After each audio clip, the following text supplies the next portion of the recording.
There we go. So t is a function of s. So we start, as usual, the first thing we need to do is find the slope. Now, technically, since we're essentially told this is linear, you could just find the slope between two of the points and just call it a day. But I'm just going to do this kind of extra bit just to, really hit it home that it actually is linear. So essentially the slope here, this is where you would need to be careful because we would need a change in t over change in s. So it would be backwards to how you would normally hope you would be able to read it. So it would be a 2 over 6 or 1 over 3 as the slope. So then our equation will have to look something like this. So you get to pick which point you want to use. I'm going to pick 4, 3. You should get the same b value no matter what. So I would have 4 equals 1/3 times 3 plus b. So b is 3. So you would get 1/3 s plus 3. I believe if you accidentally do it the other way, I believe you end up with 3t minus 9, I believe. So if you accidentally did it backwards, but you at least got it right, I mean, that's at least something to take solace in. But be very careful with these. Sometimes they throw a little bit of trick in there with you. And so you would always hope that it would be given as like the x's in the first row and the y's in the second row, but that's not always the case. So be very careful, nudge, nudge, wink, wink on the quiz, and make sure to look for that phrase and to set it up correctly. Questions, concerns about that setup, about that part of the question, about that little trick? Okay. And then these last two, then we're asking for average rates of change. So the first one, we're given a table, so we want the average rate of change between 2 and 11. So here, since we're given x equals 2 and x equals 11, you assume that it's set up the way you'd want it to be. There's no extra bit to tell us that it's set up in the opposite order. And when you're given an average rate of change, it's usually telling you the x values that you're going between. So since this is given as x equals 2 and x equals 11, it's going to be set up in the way we want it to be. So I usually like putting the larger y value first, so I would do 7 minus 4 over 2 minus 11. I've already forgotten what this is, and my arithmetic is so bad that I'm going to triple check myself. 3 over, did I do something stupid? 11. I just didn't write it out fully. Negative 9 would give us negative 1/3 as our rate of change there. So note that that data is not linear by any means because there's not a constant slope in there at all. We don't need a constant slope to be able to talk about average rate of change. We don't need a linear function to talk about about average rate of change. That's kind of the point, is that average rate of change can use to be in whatever context we need it to be. And then for the average rate of change between x equals -1 and 2 for the function x squared plus 4. So this is the case where essentially I'll write it out a bit more fully. I didn't mean to write b. But essentially our f of b minus f of a, but with our numbers here. It doesn't matter which one you put first as long as you're consistent, but I usually like putting the larger number that I'm writing out first. So the 2 is larger, so I usually write that one first. So 2 squared plus 4 minus -1 squared plus 4. This is where, again, I've mentioned before, you need to be really careful. If your function has more than one term in it, to put parentheses around the things so that it distributes the negative correctly in the back. So here, what do we get? 2 squared plus 4 minus -1 squared plus 4 is 3 over 3. I didn't mean there to be so many 3's in this warm-up, but I just pulled these numbers off the top of my head and magically they all turned out to be 3's. But 3 over 3 reduces to 1, so the average rate of change there would be 1.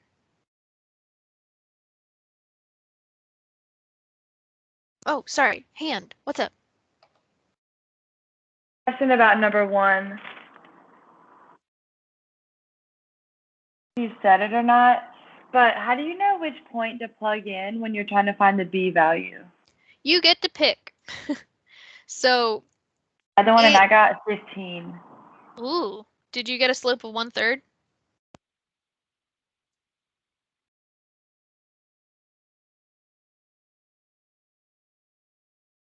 And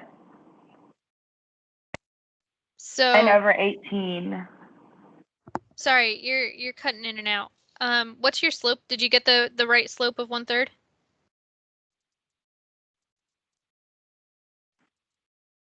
And now it makes it look like you're saying things, but I can't hear you at all. Oh no. Can you hear better now? Yeah. Okay. I think what I did, I chose 9/18, but I think I put 18 as my t-value instead of 9. Mm, And that's that why. would definitely make a difference. Yeah. Okay. Thank you. Yeah. So that's the thing is, if not, I don't mean this to sound condescending at all. I'm just trying to be thorough.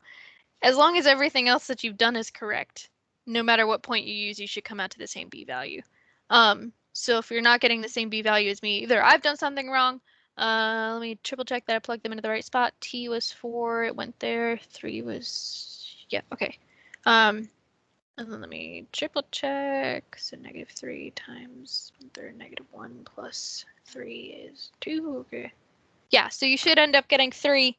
But yeah, be very careful. Make sure the things are going in the right spot and that kind of deal. But the point is that it shouldn't matter which one you pick. You should hopefully get out to the same value. Thank you. Yeah.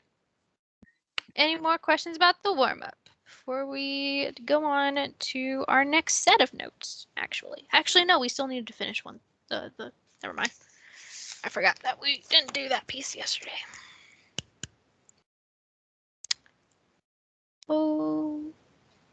Okay, so if you feel okay with this, especially with this little trick, nudge, nudge, wink, wink, you should be perfectly fine on your quiz.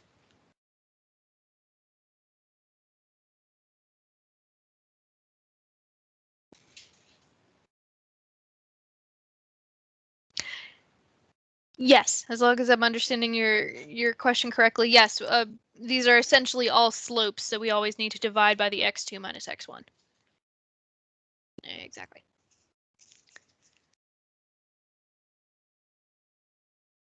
Okay.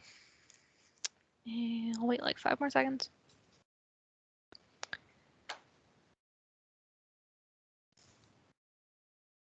Okay. So if there are no more questions, we've got to finish our one. Nope, that's the wrong section. We are these one. There we go. So the other day, we ended by talking about concavity. We wrote down the notes for concavity. We haven't done any of the problems yet. I believe I mentioned this the other day, but just to reiterate, this is an introduction to concavity. It's kind of oddly placed, to be quite honest. But it's an introduction to it. We're going to come back to it in a lot more like exactness, if you will, in chapter 2. So right now we're kind of doing the best we can with what we know, and we can't say things exactly necessarily at this point, but we will come back and look at concavity again once we develop derivatives. But anyway, so remember, it's essentially talking about the curvature of a function. Does it curve up? Does it curve down? Is it concave up like a cup? Is it concave down like a frown? One thing I forgot to mention the other day, which I'll start with, is that there's actually kind of 2 pieces to each one of these. So I can kind of split it down, and it's essentially because it breaks up into these 4 pieces that I drew separately over here. So essentially in each case of concavity, there is a piece that is increasing, and there is a piece that is decreasing in terms of the general function. So like we could have decreasing concave up, increasing concave up, increasing concave down, or decreasing concave down. So while concavity doesn't have to be attached to an increasing or decreasing, like I can just say concave up or concave down. Like I don't need to then attach it to whether it's increasing or decreasing. But we can go a step further if we want to and also decide whether the function is increasing or decreasing in that piece. So that's essentially what we're going to do in this first question, where we're given this graph and we want to know for what pairs of consecutive points is the function increasing concave up, increasing concave down, decreasing concave up, and decreasing concave down. So first thing I want to do is I want to write down kind of what these are going to look like kind of next to it before we look at the graph. So increasing concave up. So we would need to be going up from left to right, and we would also need to be bending up from left to right. So in our concave up and concave down options, I need to make this smaller again. So we've got like option 1, option 2, and option 3 and 4. Well, if we're talking about concave up, we're only between options 1 and 2. But the only one that is increasing as well is option 2, so we'll be looking for things that look like this. Increasing concave down, so it's either 3 or 4, and the only piece of 3 and 4 that's increasing is the third option, so we'll look for something that looks like this. Decreasing concave up will essentially be our option 1, something that looks like this. And then decreasing concave down will essentially be that option 4, if you will, look like this. So now the other thing is that when I draw those, they're much more exaggerated, if you will, than what you'll necessarily see on the graph. Sometimes you'll see these very, I don't want to use the word obvious, but I can't think of another word to use, kind of pieces, whereas these, notice that it doesn't quite have as much curve as the ones that I drew over there, so we kind of need to, we're going to focus a lot on these pieces where it kind of changes. Okay, maybe not C and E, but really focus on those pieces where it changes because that's kind of where it's easier to see what the curve is doing. So one thing I'm going to do first is I'm going to break this graph up at where it changes from increasing to decreasing. You don't have to do this, but I think it might help us a little bit to start determining where things are. If we've already broken it up into increasing and decreasing pieces, then we can talk about the concavity in each piece. So what I would like to do is I would like to actually do this based off of the graph. Like I want to work left to right on the graph and then just fill it in its correct spot instead of doing this like A, B, C, D. So if we look at the very leftmost piece of this graph and we really focus on this piece up here, that's right by that B point. If I were to like exaggerate what's happening here, this looks like this, very exaggerated. Like if I could zoom in a ton up here, it would kind of look a bit more like that. So if that's kind of, that's kind of what's happening here at this point, is that concave down or concave up?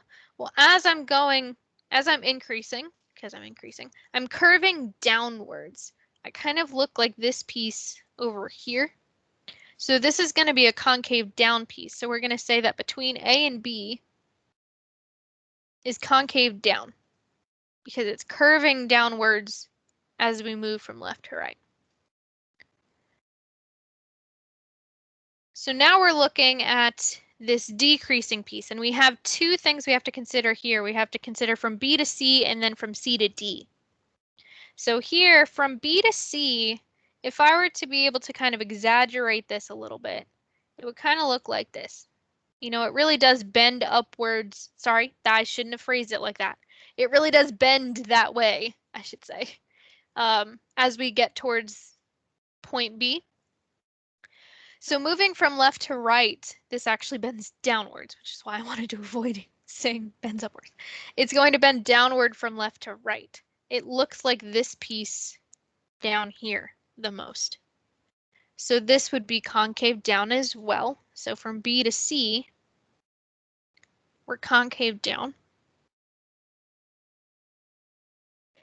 And then from C to D, if I try to oh my gosh, I can't speak today. If I again try to exaggerate that a little bit, it would look a bit more like this. So as I'm moving from left to right, I'm curving upwards. I look the most like this right here. Nope, that's wrong. I look the most like this right here. Sorry. So we're concave up in that piece. I had the concave up piece, right? I just looked at the wrong one. So between C and D, we're decreasing but concave up. Does that make sense? And again, this might feel a little wishy-washy at this time because it kind of is, because we just have to use our eyes and try to figure out which one it looks the most like. And again, in later chapters, we'll be able to actually say for certain between this point and this point, it's concave up, between this point and this point, it's concave down. And also the increasing, decreasing pieces as well. But moving forward, I don't see any questions yet. Feel free to stop me if you have some. So between D and E, If I were to exaggerate this a little bit, looks like this. So which one of those four options does that look most like? Well, it has to be one of the increasing ones. So between A or B here, does it look most like this or like this one? And it would most look like the one in part A. So this is going to be concave up. So between D and E, that should be an E. We have a concave up piece. And then from E to F, if I exaggerate this a little bit, got this going on. Now it's increasing as well, so my only options are between A and B over here. So does it look like the concave up piece or the concave down piece? It most resembles the concave down piece. So we also have got between E and F, it's concave down.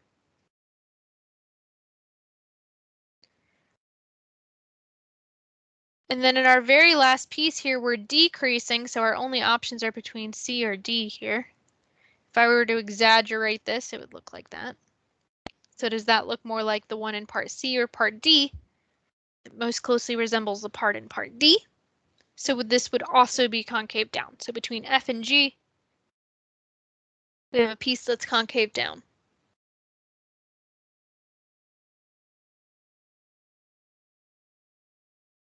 Questions, concerns on that?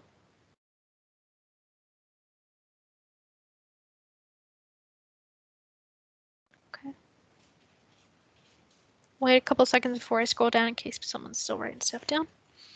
We've got one more question in this section, which might take long enough that we won't get to the next section, which I guess is kind of okay.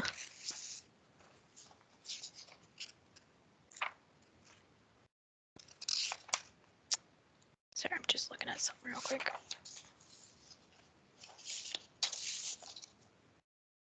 Okay.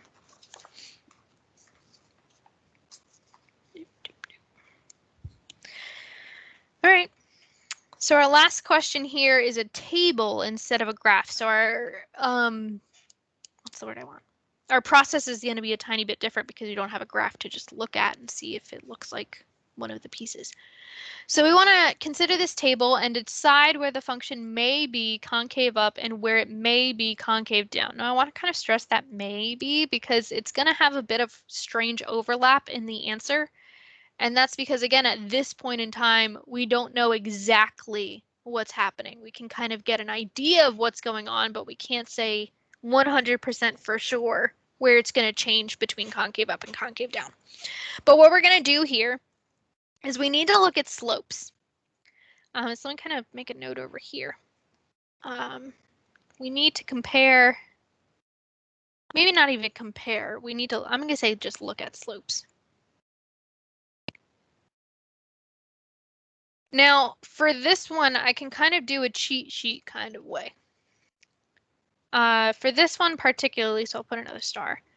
Note here, the change in x equals 2 between all consecutive points.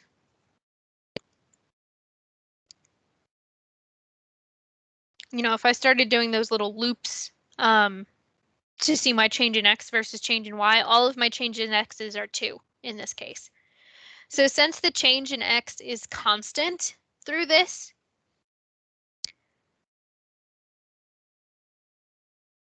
we can just look at the change in y. 2 stars because it's super important. Otherwise, you must actually find the actual change in y over change in x. Because what we need here is we need to look at the slopes. So if the change in x's aren't constant, then we would need to actually figure out what all of the slopes are to be able to compare them. But since the change in x is constant here, we can just compare the change in y's because dividing all of them by 2 would just have the same pattern. So what I'm going to do is I'm going to kind of make it pointed this time so that it's hopefully more clear where it came from. I'm going to find all of the changes in y's here. So between 2 and 2.5, we increase by 0.5. This is going to get a little cramped, so make sure you're not writing too big. 2.5 to 3.2, we increase by 0.7, then by 1.1. 4.3 to 6.2, we increase by 1.9, and then by 1.6, and then by 0.6, and then 0.4. 8.8 to 9 would increase by 0.2. 9 to 9.1 by 0.1. 0.5 and 1.1.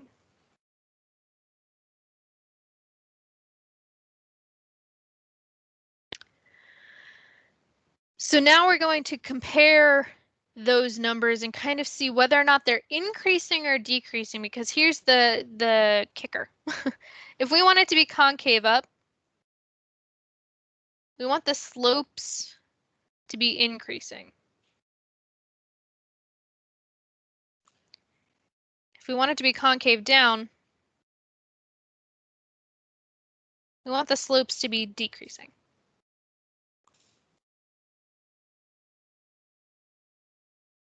Now, someone in my other class said, okay, well, you just said that it could be increasing or decreasing in concave up at the same time.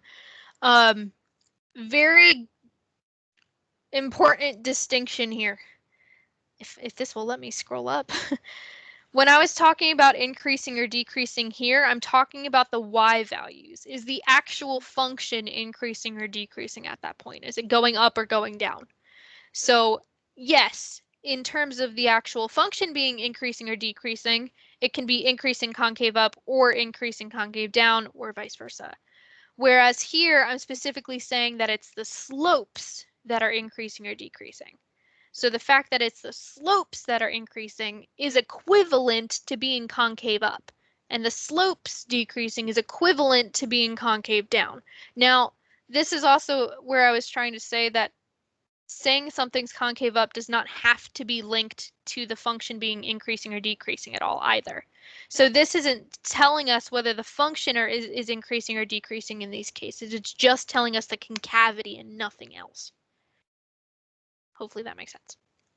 Now, there's going to be a little odd overlap here because, again, we can't do this fully yet. But what we're essentially going to do is we're going to start from here. So 0.5 to 0.7, I'm increasing. And 0.7 to 1.1, I'm increasing. And up to 1.9, I'm increasing. But then from 1.9 to 1.6, I would be decreasing. So I'm going to stop there for a second. So these values are increasing. Those slope values in there are increasing. And then if I continue on now, I still have to start at the 1.9, odd overlap, because from 1.9 to 1.6, that's decreasing. And then I decrease to 0.6 and decrease to 0.4 and decrease to 0.2 and decrease to 0.1. But then I would be increasing again, so I have to stop. So the values of the slopes in here are all decreasing. And then again, if I start at the 0.1 again, because we've got this odd overlap, and then I can end 0.1 to 0.5 is increasing to 1.1 is increasing. So these values in here are increasing. So we need to be a little careful when we're stating these. So I'm going to state these answers as an interval. And remember, whenever you're using interval notation in terms of this class, interval notation for this class is always in terms of x values. Okay. So now I need to be a bit careful because I'm going to start at the 0.5 slope and end at the 1.9 slope, but I used the 0 in the first slope, and the last number I used in the last slope was 8. So we're going to say that this is increasing, the slopes are increasing from 0 to 8. And then the second piece of the increasing started at the 0.1 slope and ended at the 1.1 slope. 0.1 slope started by using the 16, and the 1.1 slope ended by using the 22. So we would say it's also increasing from 16 to 22.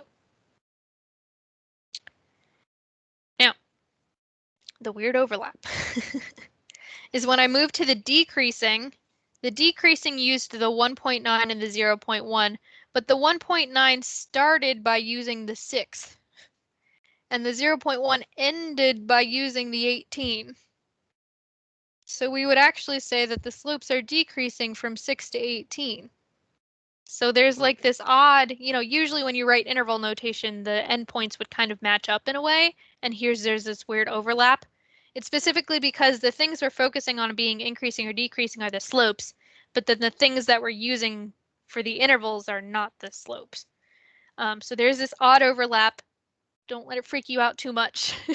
You just have to realize that you're using the point of this, like you have to consider the points that gave you the slope. So I can't stop at 6 in that first interval from 0 to 6 because I used x equals 8 to find the slope of 1.9. So that's a thing. But that would be our answer. Are there questions, concerns about that? It's like a weird overlap kind of deal. If you have a question, feel free to start typing it out, but I'll babble about something really quick. On your homework for this week, there's a couple questions. I don't believe there's one exactly like this, but kind of what happens is it'll ask you to find a bunch of average rate of changes, which are slopes, and then it'll ask you whether the function is concave up or concave down. So you would look at all the average rate of change, all the slopes that you just found, and if the slopes you found are increasing, then it'll be concave up. If the slopes you found are decreasing, it'll be concave down. If it's a little bit of both, I think there's usually a answer choice of both concave up and concave down. So that's how you'll kind of use this idea on your homework, is you'll be finding a bunch of slopes and then be asked whether or not the function's concave up or concave down. And it'll be based off of whether are those slopes increasing, are they decreasing, was there a little bit of both, that kind of jazz. Questions, concerns about that? About concavity, because that's the end of these notes. Again, we will come back to this in a bit more exactness in a couple chapters, but you do want to get this kind of introductory idea going. Okay, well then we don't have time to start the next notes. That's somewhat unfortunate, but it'll be all right. So actually it's time to take your quiz. I believe it's already open. Let me triple check. Yeah, so it's up on Blackboard under the assignment tab. Of course, once you're done, you're free to leave. If you have questions, feel free to stick around. Otherwise, I will see you on Friday, and I hope you have a good day.